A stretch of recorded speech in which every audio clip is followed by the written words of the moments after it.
Good morning. I'm Jen Amos at Weiss Research. I'm Andy Myers, and this is your morning market update for Thursday, August 18th.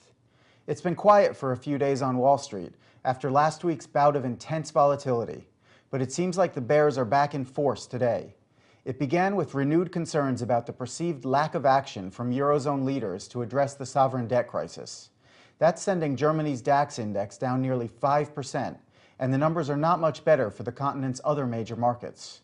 Those concerns about slowing growth are extending to U.S. traders as well, and they're only being exacerbated by this morning's economic data. Prices at the retail level rose 0.5% last month, slightly higher than expected and the fastest pace since March. The increase was mainly due to a spike in gasoline prices. Excluding volatile energy and food costs, the core consumer price index rose 0.2%, in line with estimates. Even less encouraging than today's inflation report is the latest data on the labor market. 408,000 Americans filed first-time claims for unemployment insurance last week, up from just under 400,000 the previous week. Economists had been expecting just a slight increase. Despite the jump, the 4-week average of jobless claims, a more accurate gauge of employment trends, fell to 402,500. But that number would have to drop even further and remain there for an extended period to indicate a healthy pace of hiring. Recent downbeat data from multiple sectors of the U.S. economy and other regions of the world prompted Morgan Stanley to cut its forecast for global growth. The firm now expects global GDP to expand by 3.9% this year, down from a previous estimate of 4.2%. And next year's growth is now pegged at 3.8%. Versus a previous forecast of 4.5%. Morgan Stanley said that the U.S. and Europe are dangerously close to another recession and criticized policymakers on both sides of the Atlantic for not acting more decisively to contain the sovereign debt crisis. All this negative sentiment has investors rushing out of any assets they perceive as risky, including equities. On Wall Street, financial stocks are among the biggest losers.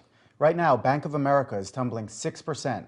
Citigroup is falling 5%, and Wells Fargo is losing 3%. JP Morgan Chase, Morgan Stanley, and Goldman Sachs are also sharply lower. The move away from risk assets is weighing on oil prices as well. Light sweet crude is sliding more than $2 to back around $85 a barrel. But the other side of that coin is a flood into assets perceived as relatively safe. And of course, at the top of that list is gold. It's jumping well above $1,800 an ounce, and is likely to close there for the first time ever. Despite the slowdown in the U.S. economy, investors still clearly consider U.S. Treasuries relatively safe. Prices are rising and yields are moving back toward record lows. Right now, the benchmark 10-year note is yielding less than 2.1%, and the yield on the 2-year note is back below 0.2%. Turning back to the equity markets, it's not just financials that are getting hit hard today. Shares of Sears Holdings are falling more than 6%, after it reported a wider than expected loss in the latest quarter. A slowdown in consumer spending on appliances, tools, and electronics has hurt sales at Sears stores, while the company's Kmart brand has lost market share to rival discounters. Meanwhile, we're also seeing weakness in the technology sector. Shares of NetApp and JDSU are sharply lower, after both companies reported disappointing quarterly results. And after today's closing bell, we'll hear from tech bellwether Hewlett-Packard. Its earnings report may be watched even more closely than usual, following a disappointing outlook from rival Dell earlier this week. That's the latest from Weiss Research. Have a great trading day.